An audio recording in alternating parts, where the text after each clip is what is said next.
అమెరికాలో డల్లాస్లో ఈ మధ్య వినాయక చతుర్థి సందర్భంగా ముగింపులో నిమజ్జన సమయంలో భారతీయులు కొంతమంది ఊరేగింపుగా విగ్రహాన్ని తీసుకెళ్తూ డ్యాన్సులు చేస్తూ వాయిద్యాలతో తీసుకెళ్తున్నప్పుడు దాన్ని కొంతమంది వీడియోలు తీసి పబ్లిక్ ఒపీనియన్ కోసం పోస్ట్ చేయడం జరిగింది. H1B వీసాలు రద్దు చేయాలి, భారతీయులంటే హేట్రెడ్నెస్ తయారవుతున్న ఈ రోజుల్లో అమెరికా పట్టణంలో, మరీ ముఖ్యంగా అమెరికా దేశంలో ఇటువంటి చేష్టలు భారతీయులు చేయడం విరమించుకోవడం మంచిది. ఎందుకంటే మన వంతు పండుగను మామూలుగా సెలబ్రేట్ చేసుకోవడం మంచిది.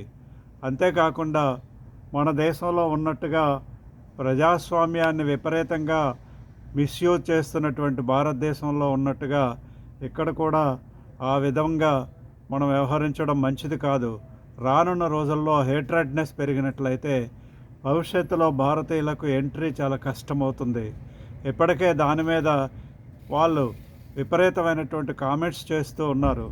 మనం బొంబాయిలో ఉన్నామా, డల్లాస్లో ఉన్నామా, లేదా మరొక ప్లేస్లో ఉన్నామా అనేటువంటిది చూసుకోవాలి. ఈ మధ్యన న్యూయార్క్ సిటీలోను మిగతా సిటీస్లో కూడా ఈ సినిమా యాక్టర్స్ వచ్చినప్పుడు విపరీతమైనటువంటి క్రౌడ్ రావడం, ఈ ఇండిపెండెన్స్ డే సెలబ్రేషన్స్ అప్పుడు కూడా కొద్దిమంది అమెరికన్ ఫ్లాగ్ కంటే కూడా ఎత్తుగా భారతీయ ఫ్లాగ్ను ఎగరేయడం కూడా జరిగింది. ఇది వీళ్ళ నిబంధనలకు విరుద్ధంగా చేయడం ఎట్టి పరిస్థితుల్లోనూ కూడా మంచిది కాదు. భారతీయులు గమనించి వ్యవహరిస్తారని ఆశిస్తున్నాను.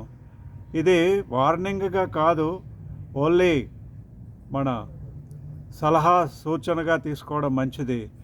10 కాలాల పాటు భారతీయులు సుఖంగా ఈ దేశంలో ఉండి ఈ దేశాన్ని ఓన్ చేసుకుంటే తప్పనిసరిగా పురోగతి ఉంటుంది కాబట్టి అనుకుంటున్నారు. కాబట్టి ఆ విధంగా వ్యవహరిస్తే యువతకు మంచిది అనేటువంటి సూచన సలహాలు మాత్రమే నేను అందిస్తున్నాను.